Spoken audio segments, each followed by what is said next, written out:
สาวติม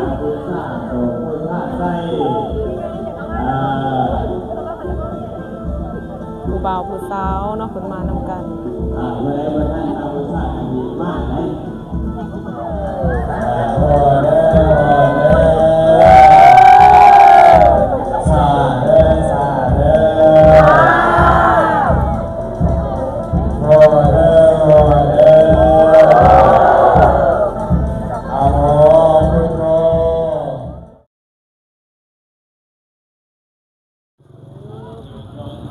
ตอนนี้เจ้านิดก็เดินทางมาหอดวัดแล้วเนาะ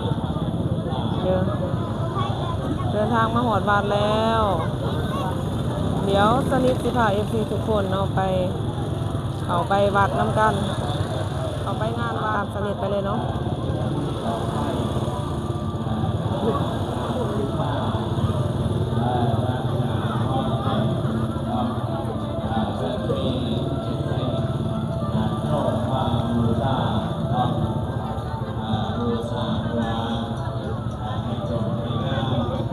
ชอบใครมารอถ่ายอยู่เนี่ย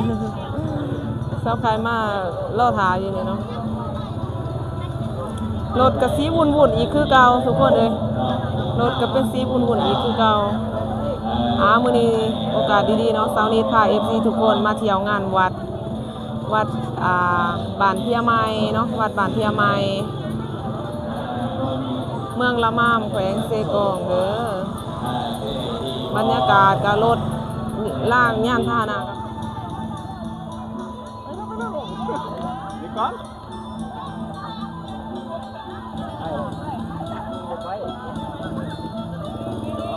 ปล่อยขึ้นไปได้เลย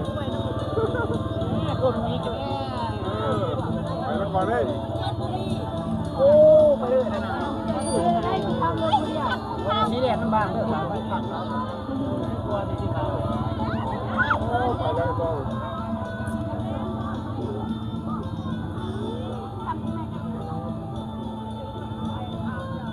แล้วตอนนี้เจ้านิดกับเมือกมาเลือกเอาดอกไม้เนาะตอนนี้เจ้านิดก็ได้ดอกไม้เพื่อเลี้ยงเทียนแล้ว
พญานาคเนาะเพื่อบูชาแม่น้ำตอนนี้เจ้าไข่ก็มาหอดวัดแล้วเนาะเป็นว่าละเป็นว่าละ เอาต่อไปมันจะขอพิธีเลิกวันนี้เลิกเอากราบสร้าง มีแต่ผู้บ่าวผู้สาวอ่ะเข้าไป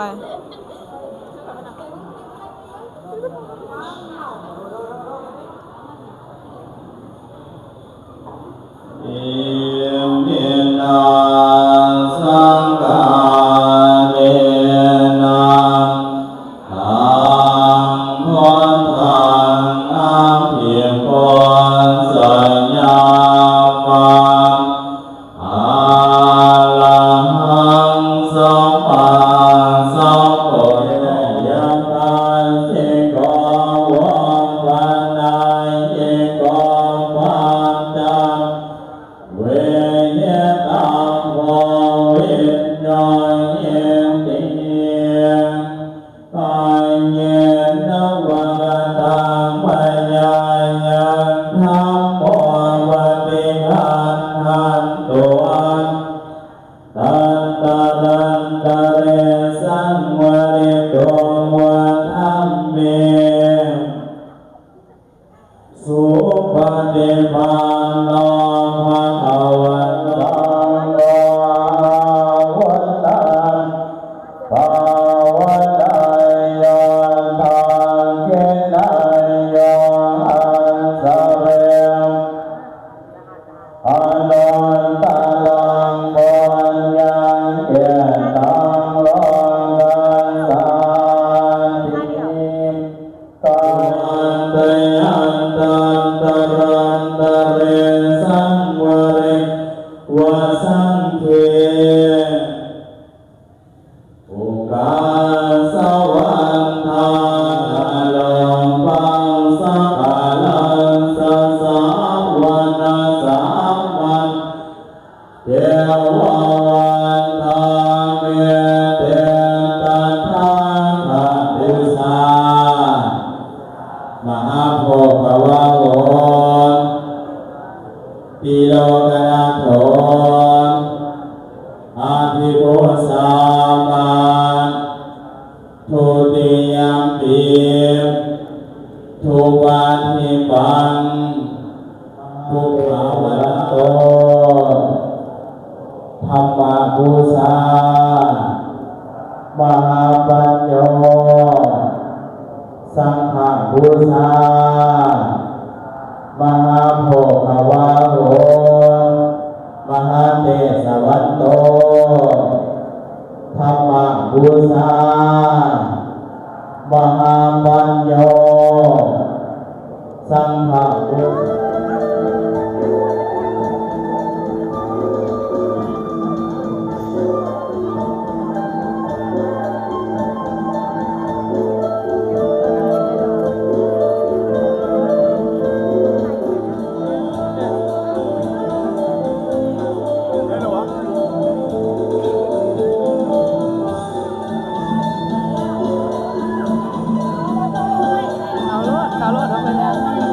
เขากล่องน้ำกันนะเขากล่องน้ำกัน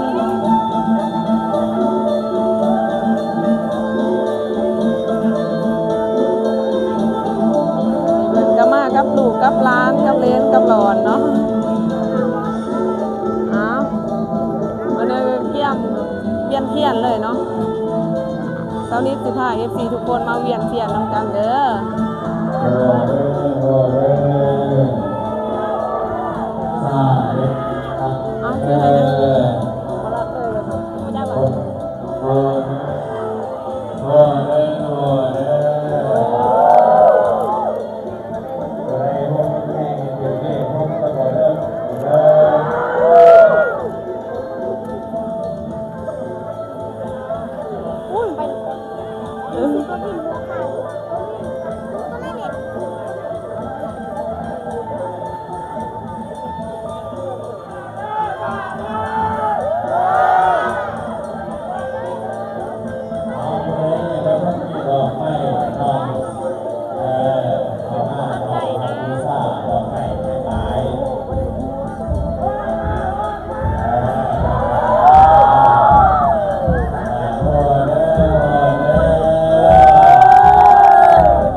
แต่คนอยากถือเลข6ตัว ก็มีก็คือใน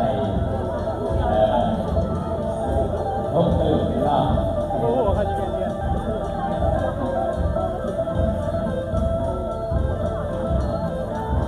อย่าโยกคอยไปคอยมาเนาะเดี๋ยวว่า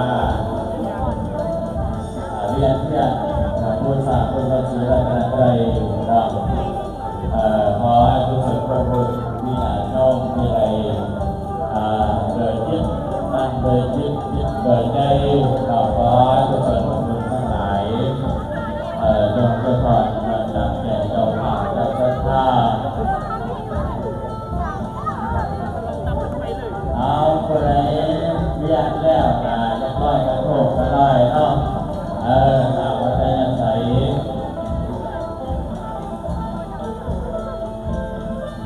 คนไหนวัฒนธรรมโคมไฟกับบ้าผู้สาเด้อยังวลายยัง2-3 วันเนาะเด้อมาผู้สาเนาะยัง2-3 วันเด้อพอออกไม่ออกเนาะผู้ใดยังมีโชคมีไส้มาผู้สาโคมไฟเด้อผู้ใดยังถือเลข6โตเนาะยังถือเลข6โตมาผู้สาโคมไฟเนาะทางไม่ออกเป็นให้ผู้สาเนาะให้ผู้สาข้างในให้ผู้ใดยืนออกเนาะอยู่ข้างในเนาะผู้ใดผู้สาให้มีโชคมีไส้ เดี๋ยวสนิทสิพา FC ไปนำกันเนาะไปเวียนเชียร์นำกันเลย เพราะว่าเพิ่นจะเวียนอ้อมหอบพระเนาะเพิ่นจะเวียนอ้อมหอบพระจะเวียนหอบพระเนาะประมาณ3 หอบเพิ่นจะเวียนหอบพระประมาณ3 หอบเด้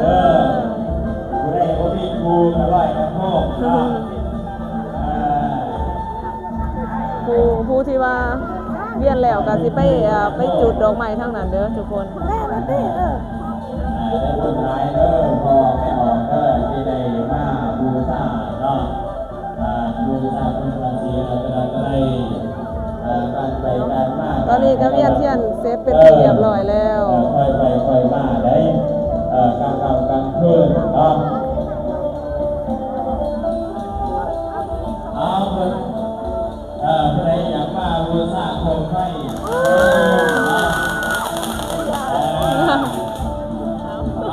เอาเมื่อซ้ำนี่บ่เมื่อซ้ำนี่แล้วบ่เพิ่นจุดธูปหน่อยนึงเนาะจะหน่อยเมื่อบ่ได้เด้เมื่อบ่ได้เนาะ เดี๋ยวสนิทสิพา FC ทุกคนเนาะเอาดอกไม้นี่ไปปักไว้อยู่ไหลเรือไฟเนาะอยู่ไหลเรือไฟเดี๋ยวโอเคตาม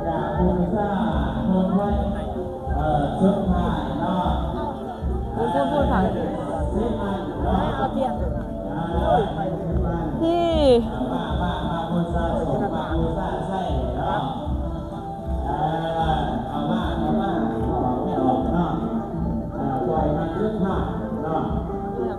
ที่มีเพื่อนเดินเนาะมาในก่อน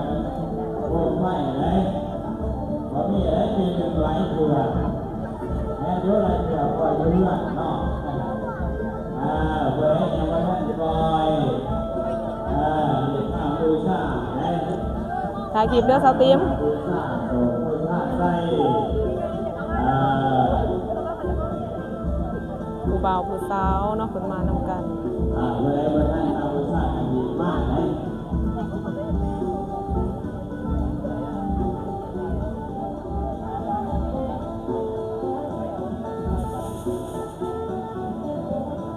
สาธุเนาะ